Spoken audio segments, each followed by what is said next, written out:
Hello, this is John from caveofprogramming.com. In this tutorial we're going to look at inner classes in Java. So I've created a class in Eclipse that has a main method, and I'm going to create a new class here, and we're going to give this new class some inner classes.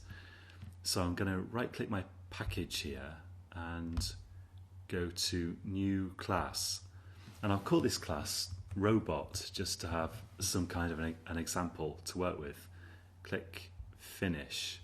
I don't want a main method in it actually, and I'm going to give robot some instance data, and again, it's just as an example, I'm going to give it a private static, no, not private, not static, sorry, private int ID.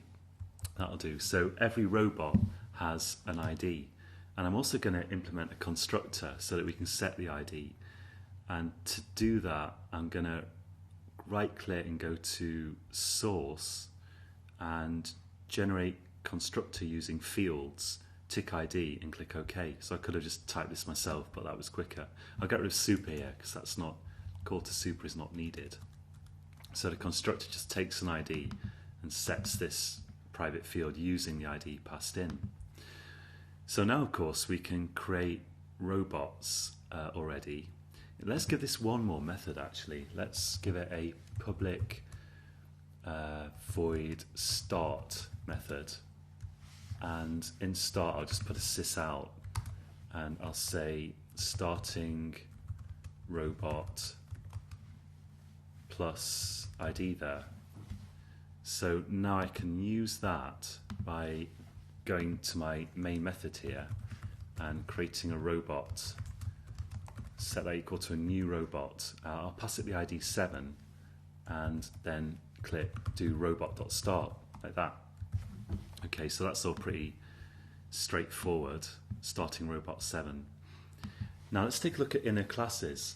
So there's 3 main kind of cases here that I can think of. We've already looked at anonymous classes in this series of tutorials, and anonymous classes are a kind of inner class. We're going to look at 3 more cases here. So in Java you can declare classes actually pretty well anywhere, and we've seen in previous tutorials that you could declare a class here or here. The only rule is that you can only have one public top level class in each file, and the name of it's got to match the name of the file. So this is robot in robot.java. But I can declare a class within the robot class. And let's look first at non-static inner classes, or nested classes they're also called. So I can declare a class here. I can say class, let's say brain, like this. And this class will now have access to the instance data of the robot class. So let's give this maybe one method, public void think. So the brain thinks, and we could have a sys out in here and say robot plus ID plus is thinking. So I'm accessing here, I could give class instance data itself, but the point I'm trying to make is that I'm accessing non-static, I'm accessing instance data of the outer robot class here within this inner class. And then I could do stuff like in my start method of robot, I could say, for example, brain equals new brain, and brain dot, not Brian, that's my brother's name actually, brain dot think. Now if I run this, let's go to app.java and run it. It says robot 7 is thinking. So this is a nested class, or an inner class, and classes like this, what they're probably most often used for is just logically grouping bits of outer classes. Like here, the robot might be made up of it might have a brain and legs and heart and so on. I don't know about heart, but different parts of it anyway. And we can group those different parts if we want to using inner classes, and I can use the access modifiers, like this probably should be private, and that would work just fine. Now, actually, you can also, I'm going to show you something here that's a little bit weird, but if you've understood what I'm saying so far, basically that's the end of it, really. And in fact, you can find a really good example of using an inner class if you look at in this series of tutorials. I've got a video on implementing the iterable interface in collections, and if you're watching this on YouTube, you can find that by going to the Cave of Programming channel and looking for my collections videos. If you're watching on Udemy or somewhere else, I think on udemy.com I've incorporated the collections videos as part of Java for Beginners, and you can find the link to the Udemy course by going to www.caveofprogramming.com. But under the collections section of this series, I've got a video on implementing iterable, and that uses a inner class like this to implement an iterator, which then can iterate through the data of the enclosing class, the instance data of the enclosing class, and that's a classic example of this.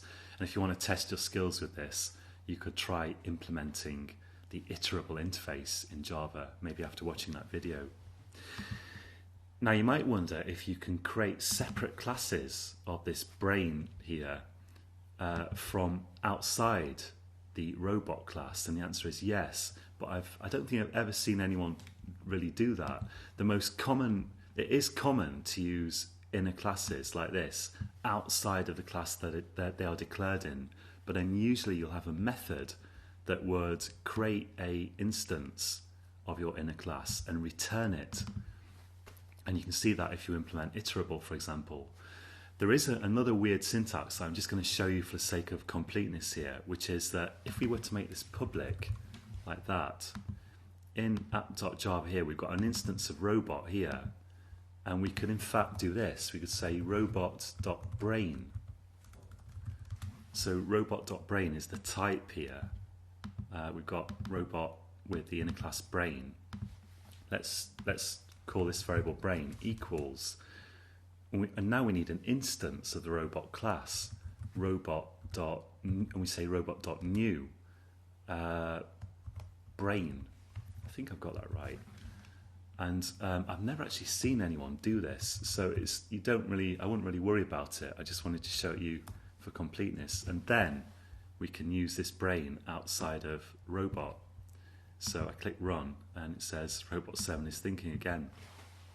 Now, once again, you'll notice that when you create an instance of robot, you do not automatically create an instance of the inner classes. You have to do it explicitly somewhere, and that's pretty much always done within the class itself, within some method. But you can, as you can see, do it outside the class with this weird syntax here. But I've just never seen anyone actually do that. I don't really know why you'd need to do it. And it's much more common to make the inner classes like private, or just not give an access specifier, in which case they'll default to, I guess, package level access.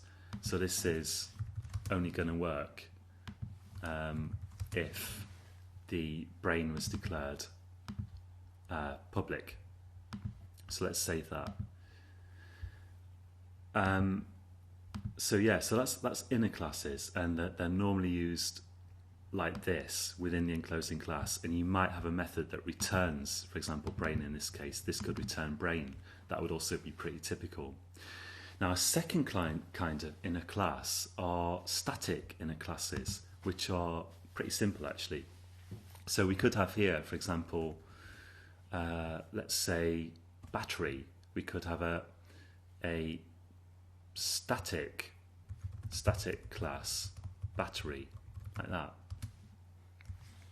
Put the brackets in, and that could have a method, let's say public void charge, that charges the battery. And let's just say in here, whoops, get rid of that, don't want that. And that should be, I do want that. Yeah, there we go. Okay, so public void charge, and let's just put this out in here and just say battery charging. Now, because this is static, we can't refer to this ID, and by all means type this code out for yourself and try it out and check that that is the case. But I could not do, for example, plus ID here. That would give me an error unless I were to declare ID static, and a static in a class can access static instance variables of the enclosing outer class. But what you usually use static inner classes for it's just a way of grouping classes together. So let's say in this case you've got robots, and they can have interchangeable batteries. So you might want to create a robot battery outside of this class and then pass it to whatever robots need that charged battery. So we could do here outside of the robot class, we could say robot.battery equals new robot.battery, and this syntax, unlike this syntax is actually pretty typical and very common in Java, or pretty common. And then we can say battery.charge, and then let's run this, and it says battery charging. So non-static inner classes are used where you need to group together some functionality, and you need the class to have access to the instance variables of the enclosing outer class. Static inner classes are used, let's make this public to be explicit, static inner classes are used basically where you just want a normal class that isn't associated with instances of the enclosing outer class, but you want, for some reason, you want to group it with the outer class. So you could have robot.battery, robot.CPU, whatever you like, but the point is it's grouped with robot, and other than that, apart from that, it's really just a normal class. So the static inner classes are like normal classes that just happen to be grouped with other classes, and you use this kind of dot syntax. Now there is finally one last thing that I should tell you about, which is that you can declare classes even within methods. And so I could say here like class temp, I don't know, maybe like that. And this would have access to ID. So let's give it a method, public void do something like that. And we could say here sysal ID is plus ID. It would also have access to stuff we declare in here. So if I say string name equals Robert the robot, we could say here sysal my name is plus name. Let's save that, and the error will surely go away. What have I done? Oh yeah, but I forgot. This will work, but this has to be final, and this follows the same rules for like anonymous classes, that if you have a method in an anonymous class, and we've seen this before, it can only refer to local data if it's final, but it can refer to instance data absolutely fine. And then, so we haven't got an instance of this class yet, but we could create one by saying temp equals new temp, that's creating the instance, and then we can say temp.do something.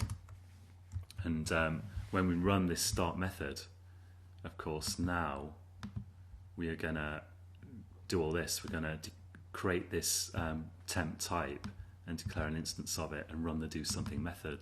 So I run this like this, battery charging, there we go, my name is Robert, all that stuff. So again, this is sometimes useful, it's not completely uncommon. Maybe it's most often useful if you need an instance of a class to pass to another method, and for some reason you don't want to use an anonymous in a class, which you could do. You just want a class that you only want to use in this method create an instance of it only in this method, because you can't refer to this now outside this method, and you can't make it private or public or protected or anything either, because the scope of this type, as well as these, of course, the variables, is between these brackets here. It's scoped to this method. So that's inner classes in Java. It's actually relatively simple, and if it seems confusing, that's just because you haven't practiced it. And I'd recommend typing out some code and trying to think of some little scenario yourself and create a class of each different type. The nested class like this, the static inner class like this, and a kind of, I'm not sure what to call this, but kind of a local class as well. And you'll soon get the hang of it. And if you want some advanced practice, try implementing iterable in Java, and you can watch my video on that, as I said before. That's it for this tutorial, and there's going to be more tutorials in this course, of course. There'll be more tutorials in this course, certainly, and I plan to tackle enum and serialization and stuff like that. So stay tuned, and you can always find out what my latest videos are by going to www.caveofprogramming.com, and you'll find all my latest stuff on there. So that's it for this time, and until next time, happy coding.